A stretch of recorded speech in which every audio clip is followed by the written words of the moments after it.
High above the wind-bent savanna of Ekun-Oro, where thorn acacias clawed at the sky and sunburnt cliffs watched over miles of golden grass, a small girl stood barefoot on a jagged rock, staring down a charging antelope with eyes that glowed faintly like moonlight on water. The antelope stopped, not because the girl moved, she did not, but because something behind her breathed. The creature was never fully seen, only the ripple of tall grass bending against no wind, only the heavy hush that made insects fall silent. The antelope bolted the other way, vanishing into the savannah like a dropped shadow. The girl lowered her gaze slowly. Her name was Zola, daughter of the late Prince Adekami, rightful heir to the lands of Ekun-Oro. But no one in the village called her princess anymore. To them, she was only the orphan. At the edge of the village, beside a crooked baobab tree split by lightning long ago, Zola carried two cracked calabashes toward the well. Her thin wrapper cloth was faded and patched, and dust clung to her ankles. Women whispered as she passed, "That is the child of the prince. A pity, a great pity. Since her parents died, the uncle rules now." That uncle was Chief Bako, the younger brother of her father. Bako sat every morning on the chief's stool beneath the council hut, wrapped in thick indigo cloth like a king who had always owned the land.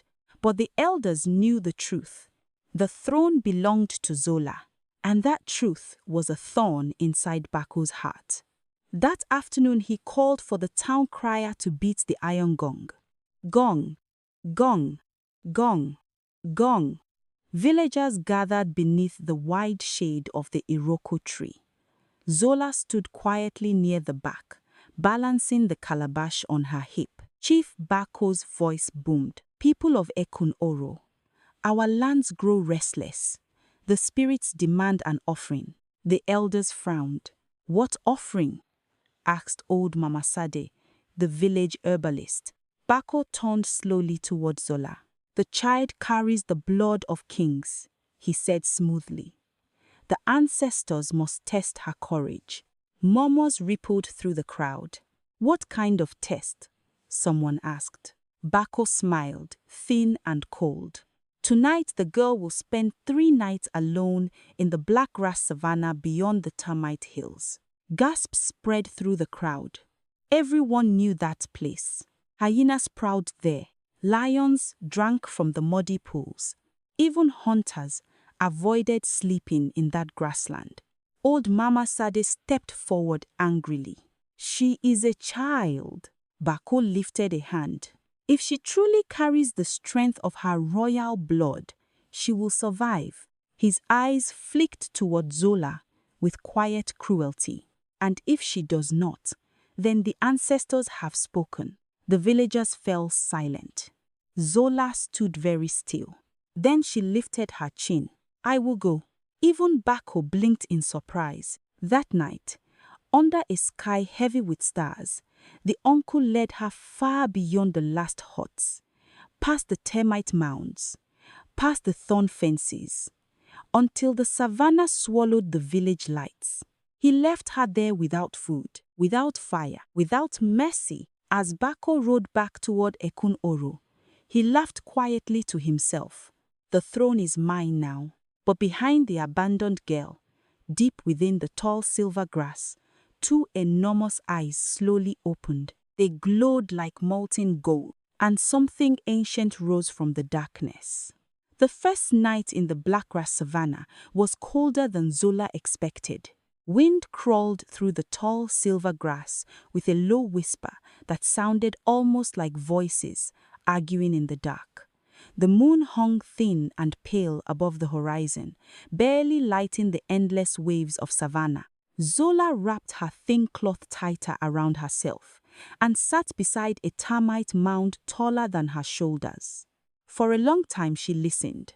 The savannah was never silent. Somewhere far away, a hyena laughed, another answered. Then another. Their voices bounced across the open plains like broken drums.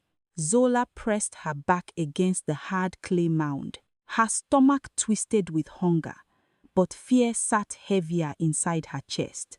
"So this is how he wants me to die," she whispered softly. The wind carried her voice away. A rustle moved through the grass. Zola froze. The grass bent slowly, steadily, as though something very large was walking toward her. Not running, walking. The hyenas suddenly stopped laughing. The night grew quiet. Then two glowing shapes appeared between the blades of grass. Eyes, huge golden eyes. Zola did not scream. Instead, she tilted her head, studying them. The creature stepped forward. The moonlight revealed a massive leopard, larger than any animal Zola had ever seen in her life. Its body shimmered strangely, as though smoke and starlight lived inside its fur. Its paws made no sound. Its tail moved slowly, like a drifting shadow. The leopard stopped only a few steps away. Its glowing eyes locked onto Zola. For a long moment, neither moved. Then Zola spoke softly. "You have been watching me since the cliffs, haven't you?" The leopard blinked. It lowered its massive head slightly. And in that moment, something impossible happened. A warm voice drifted through Zola's mind. "My child." Zola's breath caught. That voice. She knew that voice. "Mother," she whispered. The leopard stepped closer. Memories flooded through Zola's mind, her mother's laughter, her gentle hands braiding Zola's hair beside the palace courtyard fountain, the lullaby she used to hum before the sickness took her away. The voice returned, calm and deep, like distant thunder. "I never left you." Tears rolled down Zola's dusty cheeks. You're protecting me?" The great leopard circled her slowly, its enormous body moving like a silent storm. "Always." Suddenly, the grass behind them exploded. 3 hyenas burst out, their yellow teeth snapping in the moonlight. They had smelled a helpless child, but what they saw instead made them freeze. The leopard turned. The glowing spirit expanded, towering over the scavengers. Its fur flickered with ghostly light. A deep growl rolled across the savannah, like thunder before rain. The hyenas whimpered. One tried to back, but the leopard took one slow step forward. The earth itself seemed to tremble beneath its paws. The hyenas ran. They fled so fast they crashed through the grass in tangled panic, disappearing into the darkness with terrified cries. Silence returned. Zola wiped her eyes and looked up at the spirit leopard. "Uncle Bako thought I would die here," she said quietly. The leopard's eyes burned brighter. Let him believe that. The wind shifted across the savannah. In the far distance, storm clouds were gathering over the termite hills. Zola stood slowly. The great leopard lowered its body beside her like a guardian carved from moonlight. For the first time since her parents died, the orphan girl was no longer alone. But far away in the village of Ekun-Oro, Chief Bako sat beside the fire drinking palm wine, smiling to himself. He did not know that the ancestors had already answered his cruel test, and the spirit of a queen was now walking the savannah. Watching, waiting. The second night in the Blackgrass Savanna carried a different kind of silence. Not the frightened quiet of prey hiding from hunters, but the deep, steady calm of a land that knew its guardian had awakened. Zola walked slowly through the tall grass, with the enormous leopard gliding beside her. Its body shimmered like moonlight floating on water, and wherever it stepped the grass bent gently as though bowing. The girl no longer shivered. The cold wind did not seem to touch her. "Mother," Zola whispered, brushing her fingers through the silver grass. "Why did Uncle Bako hate me so much?" The great leopard walked ahead a few paces before answering. "Power makes weak hearts greedy." Zola frowned. "But the land belongs to the people," she said. "My father always said the prince only guards it." The leopard's glowing eyes softened. Your father spoke truth. That is why he was loved. They reached a small rocky hill rising from the savannah, like the back of a sleeping giant. From its top, the entire plain stretched endlessly under the stars. The leopard climbed the slope effortlessly. Zola followed.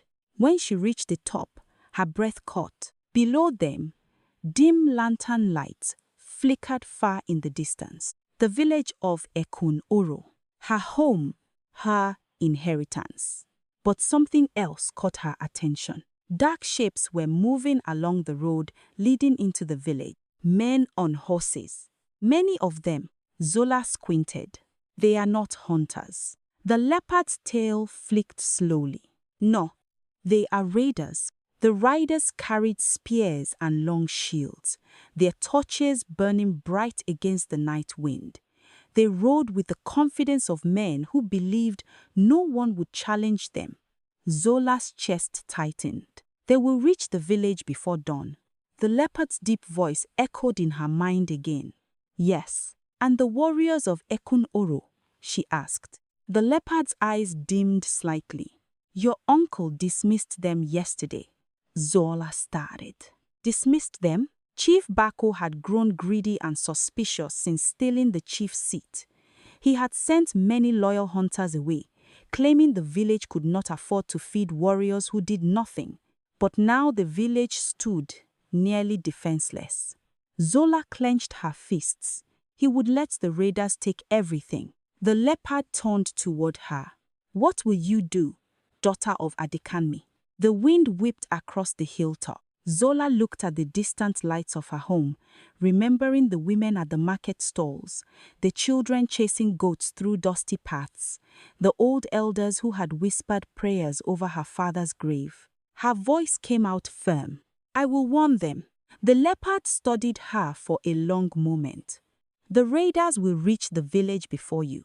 Zola's eyes narrowed. Not if we reach the cliffs first. The leopard tilted its head. The cliff road curved sharply through a narrow stone pass before entering the village valley. If someone could block that path, the raiders would be forced to stop. The leopard's eyes began glowing brighter again. You think like your father. Zola climbed onto the leopard's broad back without hesitation. The spirit animal did not stumble. It simply rose beneath her like a moving hill of light. Then we must move quickly, Zola said. The great spectral leopard leaped forward. Grass flattened beneath its silent power. Wind roared past them as they raced across the moonlit savannah, faster than any horse could ever run, and behind them, far across the plains, the raiders continued riding toward a village they believed was helpless. They had no idea the orphan princess was already racing ahead of them, nor that the spirit of a queen was about to turn the night against them. The wind screamed through the stone pass as Zola and the great spirit leopard reached the cliffs. The narrow road cut between two towering walls of rock before descending into the valley of Ekun-Oro. Any rider entering the village had to pass through this choke of stone. Zola slid down from the leopard's back and ran to the edge of the path. The storm clouds that had gathered earlier were now rolling across the sky like dark mountains. Thunder rumbled low across the savannah. Below them, the distant glow of torches flickered. The raiders were coming, fast. The leopard's glowing eyes scanned the cliff walls. Zola followed its gaze. Large stones, loose boulders clung to the slope above the pass, half buried in dry earth and thorn roots. If they could push them loose. Zola grabbed a thick fallen branch. Help me, she said. The leopard pressed its massive shoulder against the largest boulder. Now! Zola shouted. The branch cracked under her weight. As she pried at the rock, the earth groaned. Then, suddenly, crack. The boulder broke free. It rolled once, twice, then thundered down the cliffside. Boom! The stone smashed directly into the narrow road below, exploding into jagged pieces that scattered across the path. Zola grinned. One is not enough. The leopard roared. The sound rolled across the cliffs like a war drum. Together they pushed another stone loose, and another, and another. Massive rocks tumbled down the pass until the narrow road became a wall of broken stone. Zola wiped sweat from her face just as the first riders appeared around the bend. The raiders jerked their horses to a halt. Their leader, a scar-faced warrior wrapped in dark leather armor, raised his torch. "What is this?" he growled. The torchlight revealed the rockfall blocking the pass. But before the men could speak again, the leopard stepped onto the cliff edge above them. Its enormous body glowed like a living star in the darkness. Its eyes burned with ancient fury. The raiders stared upward. For a moment, none of them breathed. Then the leopard released a roar so deep and terrifying that the horses panicked instantly. Several reared, throwing their riders. Others bolted wildly down the road. "Spirit!" one man screamed. "A forest spirit!" The leopard leaped down onto the highest boulder, towering over them. The earth trembled. Lightning flashed across the sky, illuminating the spectral beast in blinding white light. The raiders broke. Men scrambled onto their horses in blind panic, shouting and crashing into one another as they fled back into the night. Within seconds, the road was empty. Only scattered torches and frightened hoofprints remained. Zola exhaled slowly. The village is safe. The leopard turned its glowing gaze toward the valley below. But Zola's eyes hardened. One more thing remains. The spirit already knew. Chief Bako, the uncle who had tried to erase her. Down in Ekun-Oro, the villagers were waking to the distant thunder and the echo of the leopard's roar rolling across the hills. Soon they would see the girl they believed abandoned. And they would see what stood beside her. The rightful heir had returned. And this time, the ancestors themselves walked with her. Dawn arrived slowly over Ekun-Oro. Soft orange light spilled across the valley as villagers stepped out of their huts, whispering nervously about the thunder that had shaken the night. Old Mama Sade was the first to see her. At the far end of the stone pass, a small figure was walking toward the village through the morning mist. The herbalist squinted. Then her eyes widened. "Zola," the word spread like fire through dry grass. The orphan, she survived. People gathered along the path as the girl walked closer, barefoot and calm, dust clinging to her ankles.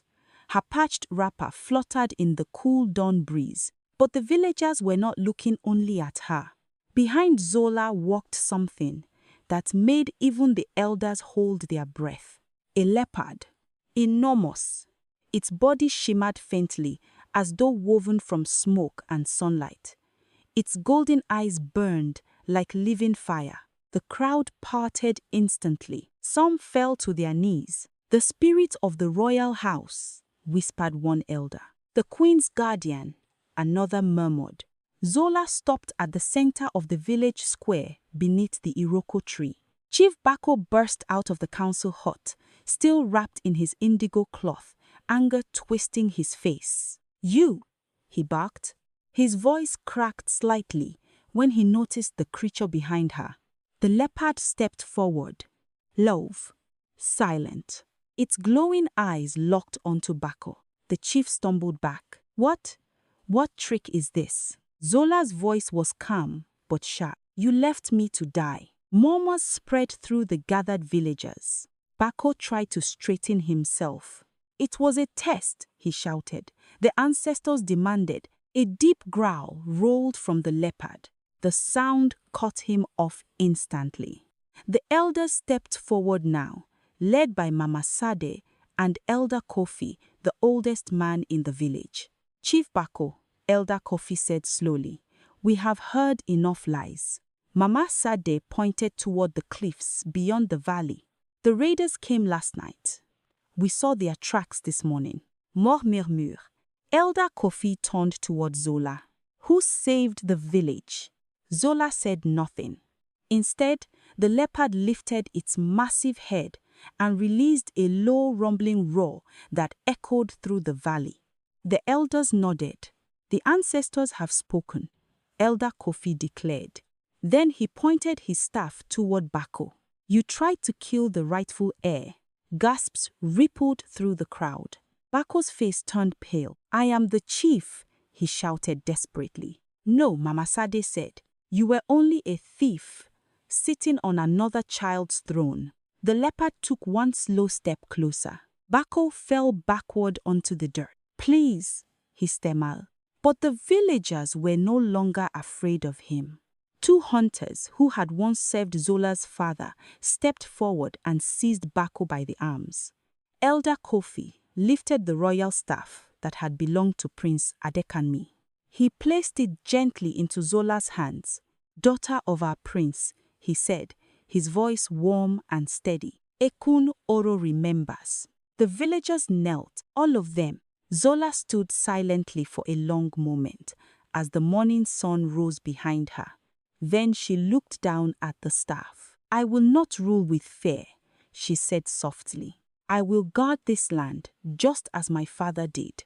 Behind her, the great spirit leopard slowly began to fade into the morning light. Its glowing eyes softened as they met Zola's one final time. Always with you, my child. Then the guardian vanished like mist beneath the rising sun. But the people of Ekun-Oro would never forget the morning when the orphan returned with the spirit of a queen walking beside her. And from that day forward, whenever danger crept across the savannah at night, villagers swore they could still see two golden eyes glowing in the tall grass, watching, protecting, waiting.